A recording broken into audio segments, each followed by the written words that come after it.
Welcome to the AtoZrunning Podcast, where we help runners thrive. I'm Andy. And I am Zach. And up next, we discuss dealing with the holidays and a helpful approach. And after that, World of Running updates about Abu Dhabi, a Masters miracle, and Strava.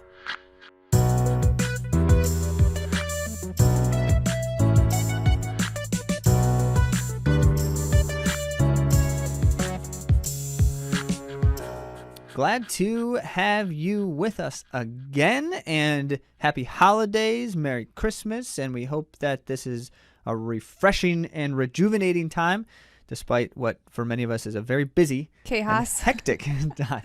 So may it be both for you, if it has to be the one at least. And with that, remember that we are doing our end-of-month Q&A episode still next week, and it'll be a nice respite for you from the craziness to listen to our voices on cue at the beginning of the week next week. And so in order to do that and get the most out of it, you should share a question by going to AtoZrunning.com/question. Ask us anything about running, training, the stuff you're up to, and or related to that stuff, and we'll answer it. And we may even answer it in a helpful way. And speaking of which, one of our previous question askers sent us an email, and it was really great to hear from him because he listened to that episode with Dr. Todd about cadence, and he said, your podcast felt so freeing. After listening to that conversation, I don't feel like I need to focus so much on cadence for the sake of reaching some magical number. Instead, I'll continue to focus on form so that I run more efficiently. And I appreciated that because he talked about his history with injury and how there was a cadence number assigned to try to chase, and he felt like even though he improved and his form was getting better, that it was frustrating because it was always just like not exactly the right 180 cadence. And so this conversation helped him realize that the focus should be on efficiency rather than hitting that number. Well, and if you recall, if you listened to the episode, Todd referenced that exact fallacy in the conversation, that we have this sense of you have to run 180 steps per minute, and that came from some research, which was valid in terms of the context of the research, but was is often taken much too strictly. And so, well, it was in racing. They did the research Olympic with level racing, not your everyday running. But all of that to say, we appreciate hearing how the podcast episodes are timely for you, or there's contemplations that you're having in regards to it, and we love to hear that too. So send us your questions, send us your thoughts. We love connecting with you. Yeah, you heard it from Bill. Our voices are liberating. Now, if you are thinking about spring races right now and you're going to be in the West Michigan area in late April, you should be running Rivertown races. They've got a 5K, 10K, and half marathon. And whether that's your goal race for the season or just fits nicely in your program on the cycle, it's a great race and a great event. And since we are partnering with the event to provide the training for it, you can, in fact, work directly with our training in that avenue as well. And remember, anyone who registers for Rivertown races gets a discount on a custom training plan, if desired, in addition to if you'd like to just take advantage of the generic training plan that is provided as well. So, with that, you've got lots of good things to be thinking about right now, and we feel it's necessary to give you even more. So let's get on to the main topic.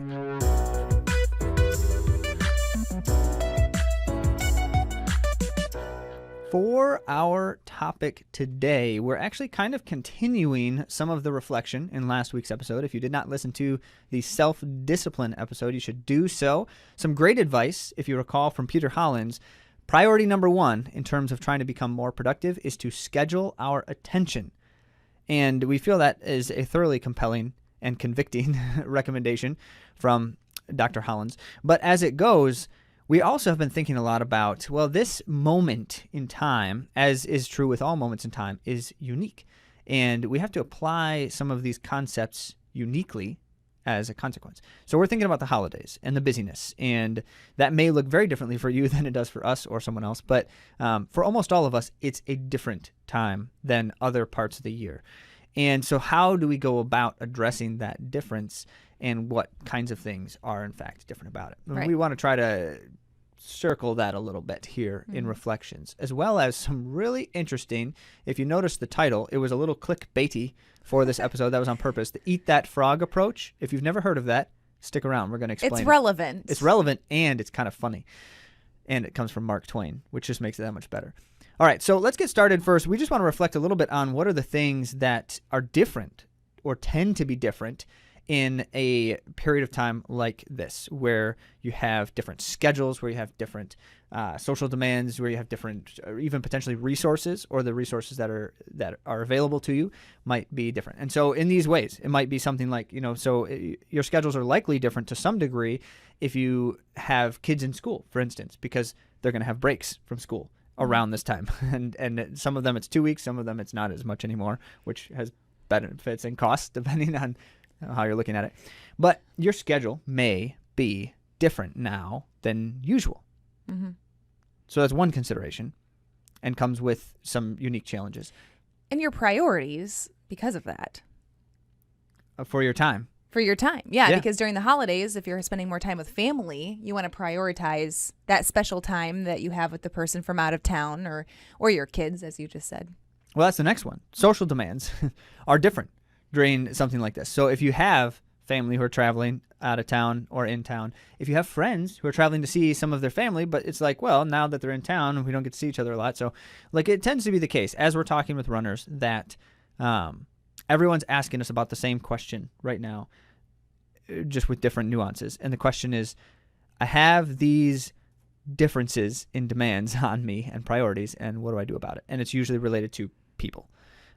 But also, like, your work schedule might even be different. You might have time off that you don't normally have time off, but you also might have more work than you normally. You might be working a lot of overtime or a lot of extra days or something like that. Yeah, we've spoken with some of you who, for instance, drive or work in delivery companies. Mm-hmm. You're very busy right now. Mm-hmm. You're very busy. So retail. Yes, retail. Yeah, many things. So all of those are potential, but then you have the added concern of a lot of our resources for active stuff are different as well. So if you use like a gym, the hours are a little different around holidays usually. Also, and included in that, you may have other things you need, like childcare related things that are resources that can be helpful, but are not available in the same way during holidays, or may not be. So with all of those considerations, the challenge is clear, and that is simply that my routine is not the same right now for some reason or another, influenced by these or many other things. And so what then does it look like to still be disciplined, as Peter Holland's recommended, to still schedule my time and attention appropriately? And why is this important? Well, it's not just for the training. It's for the whole thriving mentality that we discuss here, because you're able to maintain some of your fitness if like a couple days are lost here and there, whatever. But really, how are you going to get through the holidays without feeling like junk, snapping at your kids because you didn't get your run in? I mean, there's a lot of reasons to discuss this beyond your goals in running. This is true.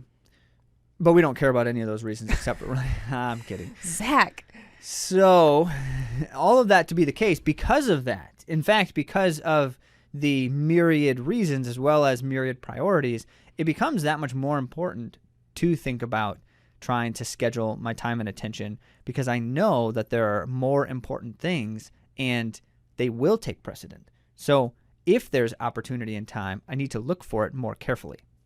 That might be one way to think about it. So we talked about agility last week and the need to be agile and adapt well to a circumstance. And that's kind of just that's going to be a huge piece of the puzzle in a time like this. And so let's keep that in mind. But then as we do, one of the reminders at all times with something like this is that if we don't have a plan, the less routine something is, the less likely we are to do the thing we want to do.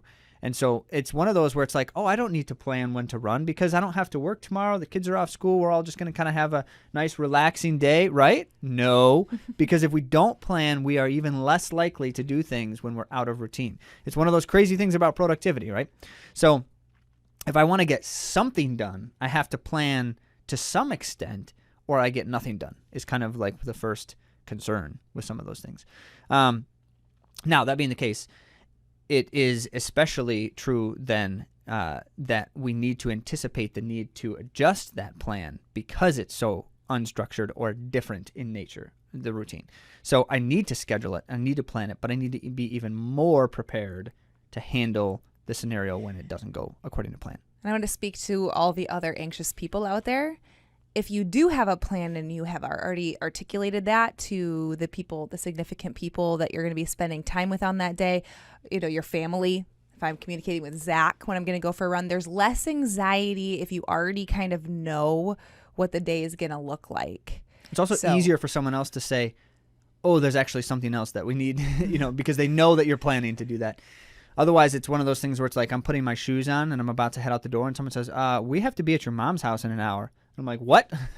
Right. Well, I know that? Well, because I wasn't listening or reading the texts. I think we've only said this like 100 times in the show, but communication is key. And to eliminate holiday frustration, it is really great because think about it. Okay, maybe I am not willing to get up before a certain time in the morning because I'm going to spend time with family late at night the day before. And I do know I need to get to mom's house the next day. Then I already know that I only have 45 minutes instead of an hour, and I can lace up my shoes and feel good about that. But if I get up and I don't really know exactly what the schedule is and I'm expecting to get an hour and I don't want to be flexible, I don't want to be agile, and then we end up in a fight because I'm like, hey, I'm planning to do this. I got to get this done. You're actually talking about me right now, not about you. Well, that is usually the way it goes. But you're right. It's usually my strategy is actually flawless because what I do then is I simply wait until no one's paying attention, and then I put on my shoes and head out the door. And then when I get back, then they can, complain at me, but I've already got the run done, so I don't care anymore. Right? That is not a healthy way to go about these things. But that I just wanted to add that note in that it can really help with a lot of your joy during the holidays if you're not bickering about the schedule of your running with the people that you love. Or at least it's going to help with their joy. Depends on how concerned you are with whether people are mad at you. I'm kidding. All right, now it's time to eat the frog. So the approach, let me give you the background first. This is the piece of advice about how to accomplish this best in terms of what we're trying to frame here. And it comes originally apparently from a Mark Twain quote, which I did not know this before reading on this. I stumbled upon it, in fact, as we were preparing our reflection for this episode. And the Mark Twain quote goes as such: eat a live frog first thing in the morning, and nothing worse will happen to you the rest of the day. Now, of course, I wish that were true, because there are worse things than eating a live frog. I'm just really curious where you're going with this. Mark Twain is excellent, is he not? He's so good. He comes from literature. That's what he studied in school. And, read, and it's fun. But the funny thing here is that Brian Tracy, author of Eat That Frog, 21 Great Ways to Stop Procrastinating and Get More Done in Less Time, took Mark Twain's quote and wrote a book about it, essentially, as a productivity method. So that's why I just find the background is hilarious to me. So Brian Tracy's book essentially is based on the premise that Mark Twain set forth, which is if you do the difficult thing first, then one, you're more likely to get it done, but two, it actually it helps you get other things done. And he's got a whole approach, 21 steps. Or ways, I guess. Some of them are rules, some of them are steps. But the idea here is that the frog is like the important thing that also might be difficult. But the problem is, as some authors put it as they were reflecting on this approach, is they said it makes it sound like you have to do the most unpleasant thing first in the day because, you're eating a frog, and that's gross for most of us. It could give you a stomachache the rest of the day. So Mark Twain said it has to be a live frog. That it's especially clear that it must be unpleasant. Now, the rule, however, in Brian Tracy's book is not that it's an unpleasant thing. It's actually just that it's the most important thing, and it's the most important thing that is difficult to do when that's fitting. That's not always the case. It's just got to be important. And so the authors actually said, and these are authors that are not related to our sport in any clear way by their own admission, but they said maybe that it would make more sense if we just renamed the approach the Go for That Run approach. Huh. And I'm like, well. Interesting. I completely agree with you. So we're going to call it the Go for That Run approach because what they're suggesting here is quite simple. What Brian Tracy says in the book and what Mark Twain's point is that if you do that thing first thing in the day, then it sets the tone and it gets it done. And so if you wait till later in the day, then there's a whole number of reasons why it may not happen. But also, it's less pleasant for it to happen later in the day. And the anticipation of it can be a negative anticipation as well. Like, I've got this thing I got to do, and I've just been thinking about it. And it's going to take me an hour and a half, and I don't know if I have that time. And now a kid is demanding something of me, and that's going to take a while. So like all the things, right? So that's the first, and I think kind of the most important thing is we've spoken with runners over the years, and we start talking about it's really hard for me to find time for the run. And whenever that's the case and the person is not running in the morning, our first suggestion is, can you change your schedule to run in the morning? Because it's clearly not working other times of day. And, for most of us, it's not true for everyone, but for most of us, it's always going to be harder when we try to run later in the day. And your frog might not be running. Your frog might be getting in your PT. And this is where, yes. Do it first thing in the morning. This is where the reflection right now is now the agility is essential, because if we know that the frog, we got to eat it first thing in the morning, or we may never eat it during the day, then you have to look at that day and say, well, what thing is the most important thing that has to happen today? Maybe it's baking that thing that I got to take to that person's house later, right? So I have to do that first, because the thing I do first is the thing that is most likely to get done that day, right? In fact, it's the only guarantee. The first thing I do is the only thing that I'm guaranteed to get done today, once I've done it. So there's no guarantees, I guess, but the point remains. And this is where the scheduling my time is incredibly important, because now I look at the day and I say, okay, I know the first thing that I have to do is run today. And in order to have that run done by the time we have to do this other thing, this is what time I have to do it. And so it creates clarity, but it also is so much smoother later in the day than if I just try to play it by ear. So that's our essential, our anchor suggestion.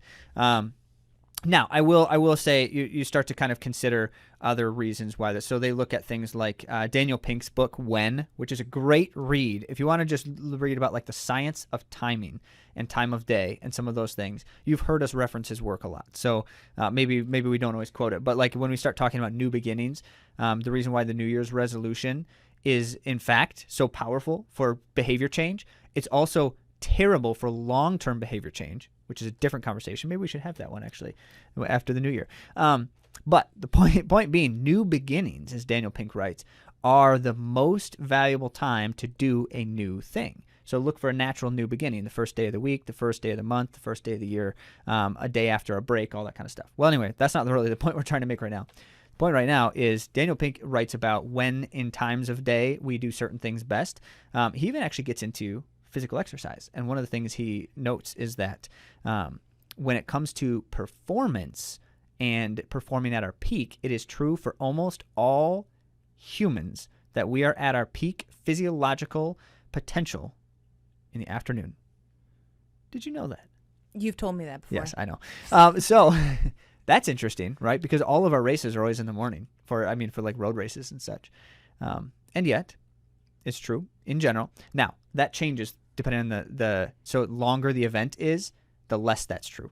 So marathoning, in fact, it's probably more likely that we actually... Because you're like doing it for hours. Well, yes. And so your physiological peak, you reach it during the race. You don't want to be at your physiological peak the moment you start the race in a marathon, because you're not trying to run at your best potential in that moment, right? Anyway, that's not the point we're trying to make right now either. What is the point, Zach? So, let me just say, because the other thing that he notes is that in the morning is actually, before noon is when you build strength the best.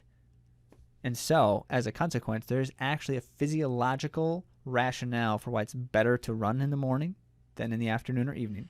That's something to consider here. So we're not just saying that for your life and schedule. It may, in fact, be better for you in terms of building fitness. There are a lot of nuances to that.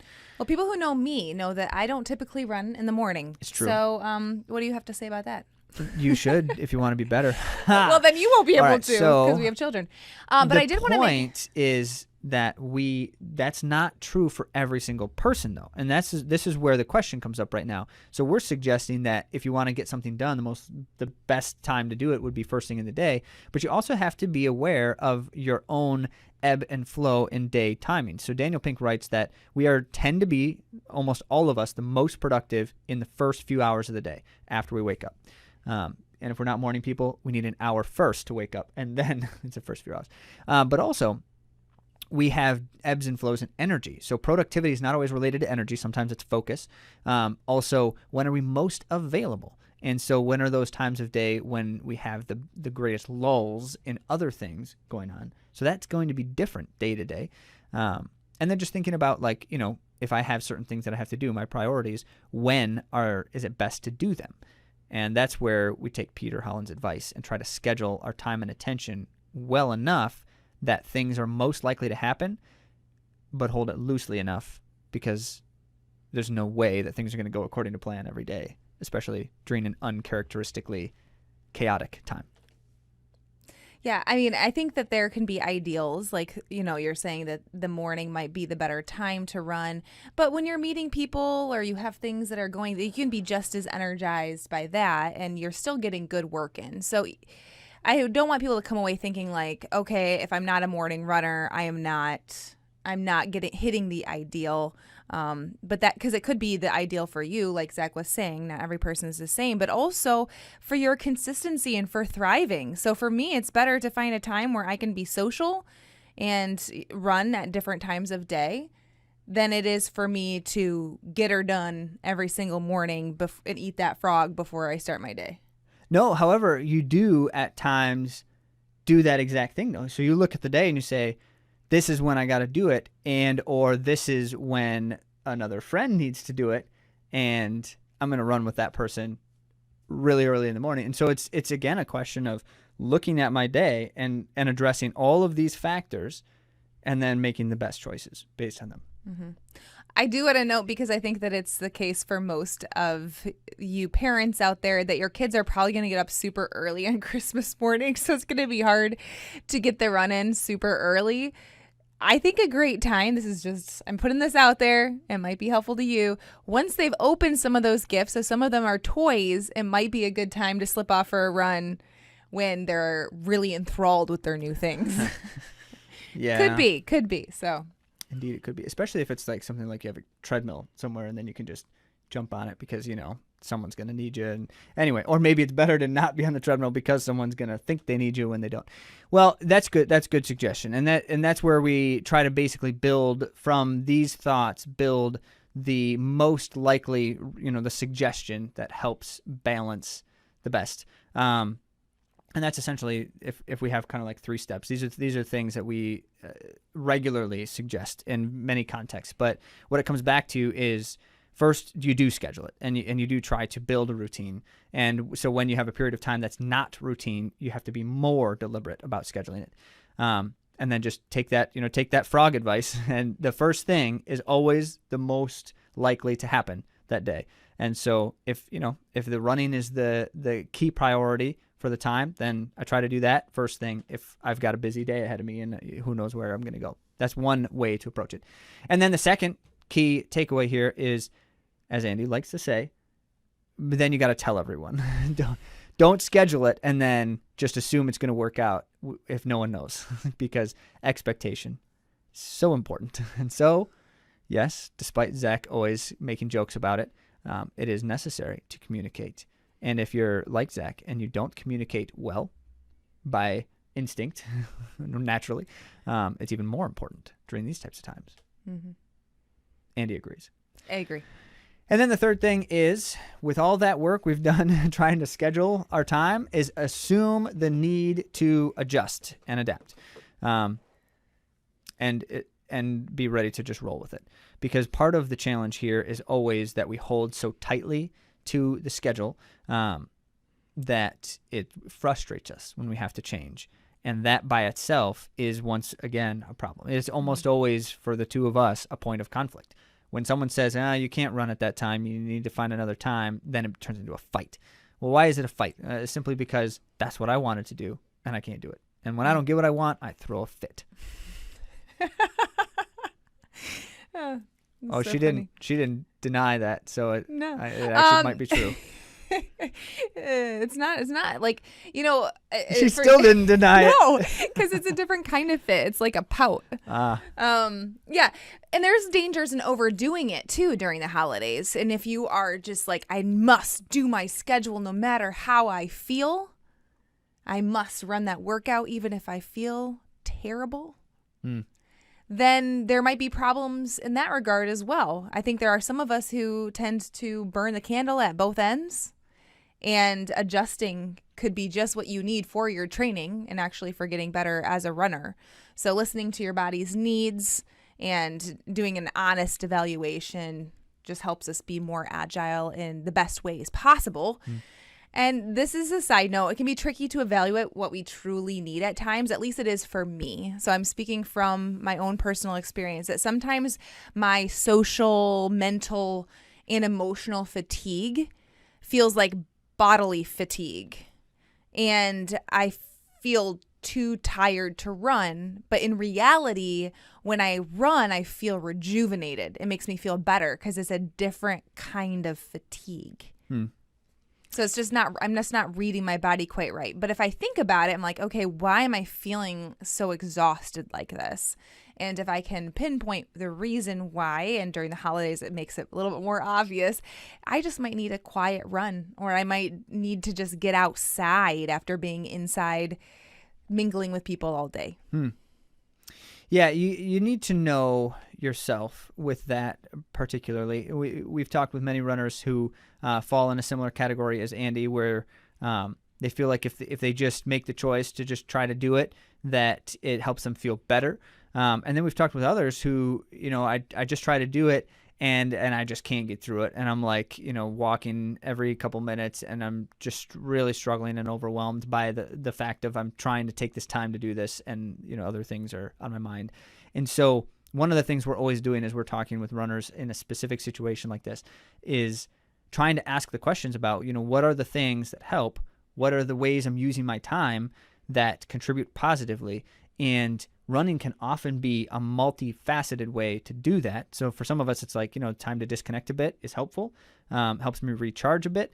Or it's like, if I do that with some other people, then I can get some family or friend time in at the same time, which Andy often suggests. Yes, I suggest that. But it also can be other layers of things too, where it's like, I have something I need to try to deal with and process. And so if I can go for a quick run, then it gives me a chance to like think it through and then be able to address that more readily after the fact. And if you're typically a pretty active person and you do have a day off or a day that you don't have as much because it's the holiday, I do think it's really kind of nice to get out for like a little walk with a family member. And I'm pretty sure if they're able, there is going to be somebody who might go for a walk with you, a cousin, a grandpa, a mom or dad. It's possible that someone would want to go for a little walk. If you're used to being mobile and you're sitting all day long at these parties and things, it might be helpful just for your mobility and blood flow, just to get out a little bit.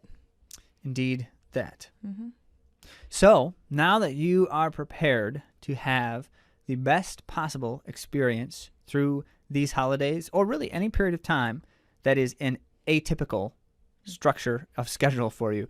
I'm thinking about like vacations. There's a lot of scenarios. So we've equipped you with the capacity now to effectively eat the frog. Eat that frog. Preferably a live one if you're taking Mark Twain's advice seriously. Or at least prepare the frog so that you're certain you'll eat it later. I mean, but if you cook it, it's not live anymore. I am trying to take this analogy to the full extent We've of ruined the it. situation. We've ruined the metaphor. Whatever the way is that you ruin metaphors, we've done it. No, you're saying I did because I'm the one who went there. Okay, so keep in mind then, above all these things, that to thrive as a runner means to apply these principles uniquely to my own individual situation. And if you're having a difficult time of that, or if you just feel it could be helpful to get additional opinions or insights, or not insights, but just commentary, then feel free to ask us, and that could be a way we could include that kind of a question, in fact, on next week's Q&A episode. So if you're listening to this before the following week's episode comes out, ask away. Go to AtoZrunning.com/question. Mm-hmm. Now on to the world of running.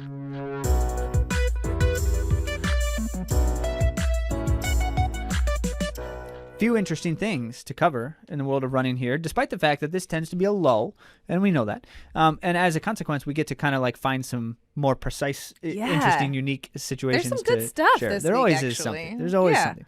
So let's start it off with the Abu Dhabi Marathon.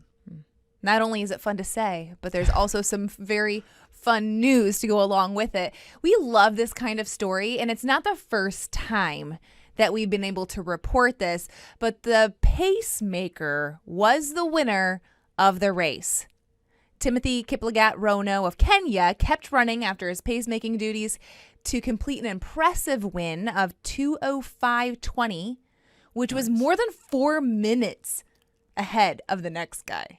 Wait a second. So was he at least still pacing the race, at least for most of the time, on the pace that they told him to? Couldn't find the details exactly. Or did they call him a pacemaker and he just went out in front and said, hang on if you can. Keep up if you want to.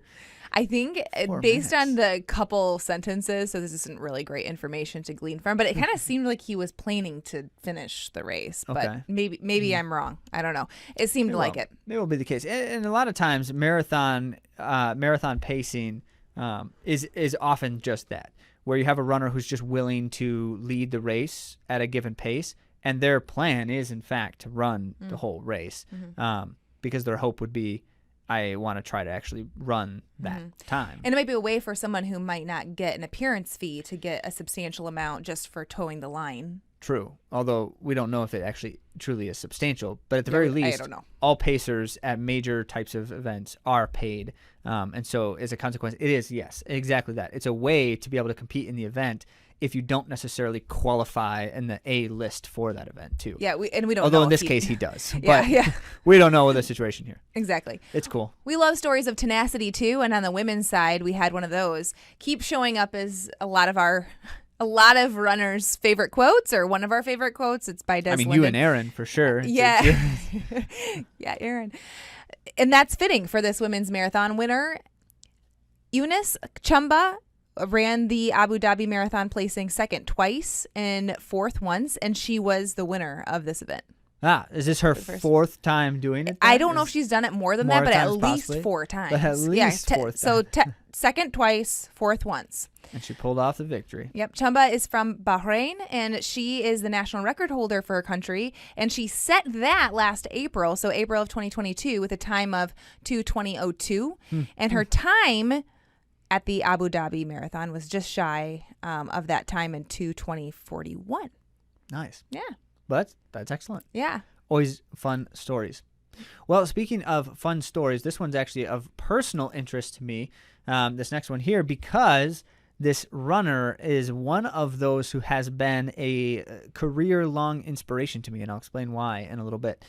So we're talking about now a scenario where you have a Masters runner who is also the overall winner of the race, which is always inspiring. So at 41 years of age, Sergio Reyes won the men's half marathon in San Diego, the holiday half, in 1:02:29, which we believe is also a personal best for Reyes. And I scoured the internet. And, scoured it? Yes, I really studied his world athletics profile. These days, scouring the internet is defined as typing things into Google lots of times. So we're pretty confident, at least in that is likely a PR. And he's had a good career of it. Right. So this is one who Reyes has been at it, I mean, since he ran collegiately and kind of like a small division school, which at the time was in our division, and we competed against their school. He's older than us that we never ran against him, but only missed him by like a year, I think. So Reyes ran well collegiately and then continued to improve out of college to the point where he ended up qualifying for the World Half Marathon Championships to represent Team USA. Marathon Championships. And there was the half marathon. I looked on World Athletics, and it clearly says he was in the World Marathon Championships. Okay. So maybe he did both. In 2011, he ran in the World Championships. it could be both then. And also has placed top 10 in a majors in Chicago and top 20 in Boston. So some excellent finishes at really high levels. Mm-hmm. And all of that is kind of scattered across a large period of time too, which is another thing that's really inspiring, because it wasn't like he had a couple of good years and then it's just been reasonable. I mean, he's been able to do great things for years and years. Mm-hmm. So enter my personal connection here. It was early in my post-college running life when my coach at the time, Q, shout out to Q, when Q mentioned this guy, Sergio Reyes. And he's like, have you ever heard of this guy? And he's like, well, apparently he's like a 2:15 marathoner at the time. I believe his PR is 2:15 and change. No, 2:13. Yeah. Mm-hmm. He's run 2:13. But at the time when we were talking about it, it was 2:15 and change. And so he's like, have you heard of this guy? He's got like 4 kids, works full time, has like no time in life because he apparently like works like crazy hours, like 60 or 80 hours a week or something at the time. And I don't know how Q knows this, but Q knows everything. So, who knows? But the point is here's Reyes' life. And he also runs 120 miles a week. And so this is what we're looking at. And he's like, the point here is it's possible. The question is how? How can we look at my life and what capacity I have and try to find a way to make this happen? Reminds me of Martin Hare. Indeed, it does. If you didn't listen to that episode with Marty Hare, no wasted minutes or moments or whatever it was. You got to go back and listen to that. It was a couple years ago. And so Marty Hare, the same situation where it's just super busy life. The point here that Q's raising as we're reflecting on this is that Sergio Reyes has no like major shoe sponsor. He has no like major club team that's supporting him. He's just on his own doing this thing and doing it at a very high level. Yeah. For a long period of time. And that to me is just like a story of it can be done and it's worth, it's worth pursuing it. I would like to note too that if it was a record, or not record legals, if it was a Olympic trials qualifying legal course, that he would have hit that time. Now, granted, there is a net downhill. There's like it's a downhill half marathon course. It was 600 feet net is not that much. Right. But there have been rumblings if this qualifies him for the Olympic trials marathon, it does not. The window for the half marathon qualification does not start until January 1st anyway. Of 2023. Of 2023. Yeah. But with his obvious fitness that he has gained right now, and then having more opportunity if he runs a marathon, he'll hit the time. Yeah, he'll run the time in the marathon. It's yeah. highly unlikely that he won't. Clearly, he's likely trying to, and he's been running under 2:18 for recent years. And he looks to be in the best shape of his life. Right. Actually, right. I mean, according to this half marathon. Yeah. So it's exciting. So at 41. That's exactly it. At 41 years of age, Reyes is still running.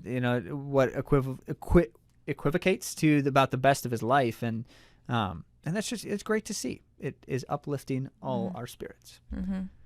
Well, speaking of interesting things to see, but things that don't always uplift that don't always uplift spirits. Strava. It's a love. We use it, and it's a tool for us. But there's some interesting things that we've gathered now. Some information. Yeah, I mean, as it goes, Strava does a year in sport report, which. So these kinds of things, you always have to take them with a grain of salt, because like Spotify does this, where it's like the year in review. Which, thank you, by the way. I guess those of you who listen on Spotify, we are like the top sports podcast, one of the top sports not worth commenting on, because Spotify, who listens I don't know to how podcasts on Spotify. A lot. Well, some of our listeners do. Some of you do. It's true. Well, anyway, the point is, so all of these services and systems, Netflix does it too. They like to do this thing where it's like, here's what people do in the last year based off of our data. But of course, their data only comes from people who use their system. So it's only or give the information. And what they like to do is they like to say this represents this large. So like if you take a polling sample size, right? You can say, all right, 2,000 people is a good sample size for 2 million people, percentage wise. And that may or may not be true, but the point is that could be true if it's representative of the public at large. But when you sample only people who use a certain system or service, you're not sampling the public at large, because their behaviors are linked to the reason they're using the service. Okay, so we'll get to the interesting facts, Strava's Zach. Is not representative of the running community on the whole. I do not at all believe that. Okay, now, so disclaimer is done. Now we're going to get to the fun facts. It's an important disclaimer. Yes, it is. Well, part of the reason why I wanted to cover this is because Canadian Running magazine shared it specifically because it highlights some Canadian areas of running that are just really fun and inspiring for them. So it's like, the number one place that U.S. runners travel to run outside of the U.S. is Canada. Well, that's not terribly surprising because it's very close compared to many other countries in the world. But also, Canada has a lot of great trails for those who like mountain biking and hiking, and they didn't differentiate running, biking, hiking. So as a consequence, they actually don't know if it's really truly runners or if it's just people being active, which is good too. So here's the point. Lots of fun data, and we just like to see these kinds of things and think about, what's trending in that sense too. So in the last year, in 2022, one of the most interesting ones was marathoning increased double on average from 2021. So the number of people doing marathons. Wow. Which that's pretty interesting. Tell us if you ran your first marathon in 2022. We'd like to hear.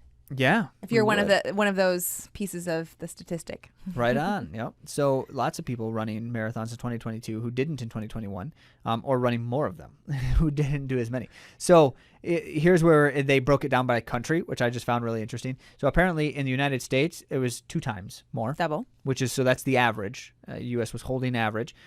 Brazil as well, by the way, was 2 times. But then in France, it's 3 times more. Wow. So apparently a lot of French people. Fit in France. A lot of French people running marathons in 2022. But the winner, the highest increase in marathoning quantity by nationality is the Netherlands. Wow. Almost 4 times more marathons run in 2022 than 2021. That's very interesting. It is very interesting. Now, we have to also remember that a lot of these stats are based significantly off of what that country's COVID policies were in the previous year. Because in 2021, many countries still had severe restrictions on things. It also could be that they have more users in the Netherlands. Users on their app. Total? On the Strava app. I guess it's possible. This year. The population in the Netherlands is like super small though. So that's what I'm saying. So if they I see what you're saying. Yes. more people using subscribers to Strava. Good point. Okay. Data impact could be high then. So good. Andy's keen. You should take a statistics class or teach a statistics class. All right. So one of the other things that we found interesting is they were looking at a lot of data comparing people who did activities alone versus with groups, which that's compelling data to me because it's just representative of how behavioral trends might link to outcomes potentially. And so what they found was, first of all, there were more people doing activities with other people than solo. Although for running, only a little bit more. Do they know cycling this? Was way more. Do they know this because people are tagging one another, or do they know this because you're like ran with so-and-so? Yes, and so that's key. Yep, because it's not always, you didn't always deliberately do an activity with someone else. Because Strava's algorithm tries to identify if you were it's like heat running. mapping, Yes. or no, like not heat mapping, but not heat mapping, but like all of the people that are on the map running together, even if you're actually not running together, you're just running near one another. Therefore, races, especially long distance races, heavily skew this data. Okay. Because what they're going to do is they're going to say for distance run, people ran together this much % more than solo.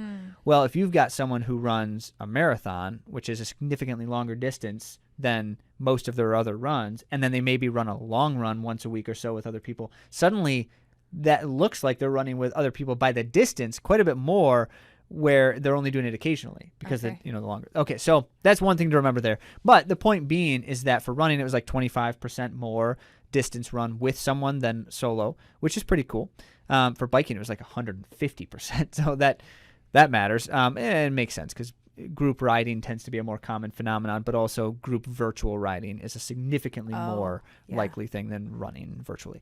So you have that. There was a quote here, though, which I just found really interesting. So go back to January 2022, and it said, according to Strava, in January, runners with grouped activities also recorded 78% more active time than their solo counterparts. So their insinuation, this is running specifically now, they separated it out. Biking was higher, it was like 87%. Wow. But running specifically, if people were doing things with others, they were more likely to do more in general. Okay. Which is really interesting. That is compelling. It is. It's also representative of the principle that we're often reflecting on, which is, where do we find motivation and inspiration in the things we're doing? And for most of us, there's an added layer of motivation when there's a social component. Yeah, I agree with that. And as mentioned, the top travel destination for U.S. athletes was Canada. But then I looked at that further, and there was like these 3 trails they were highlighting a bunch, and they're hiking trails. And so what they were doing is they were saying by amount of time, people from the U.S. were spending more time in Canada than other countries. Still a great place. But then you look at it, and this hiking trail is like 200 miles. And it's like, well, of course, just because they're hiking for 2 weeks. And so I don't know how much that counts, but it was kind of cool to see. That is cool. Yeah, the data. So we included a link to Strava's Year in Sport report. We covered all the most interesting things here. So, I mean, if you want to go back and read the rest of it, you can. But the point is that at the very least, it's interesting to reflect on how our behaviors relate to outcomes. And if there's one big takeaway, it is that there is clearly value in doing things with other people. So we'll think on that. Yeah. And as you're looking at the year wrapping up, think about the things that went well for you. Think about the things that made running and life difficult as it pertains to running. And these kinds of reflections can help us create better plans to eat the frogs we need to eat. trying to bring that full circle into 2023. Also, think about the things that didn't go as well for you. And then think about how we can help them go better next time. And we have 3 ways we can do that. One is just asking a question, and we'll cover it on the episode. So go to AtoZrunning.com/question. However, if you need some more immediate and individual support, head to our coaching page and see if one of those services can help you out. We have full support coaching, which is an annual program available to anyone. But we also have custom training plans that are built seasonally. So if you just need something for the moment and you want a little more guidance, that could be a great option too. Well, we've loved connecting with you. I hope that you all have a safe and happy holiday.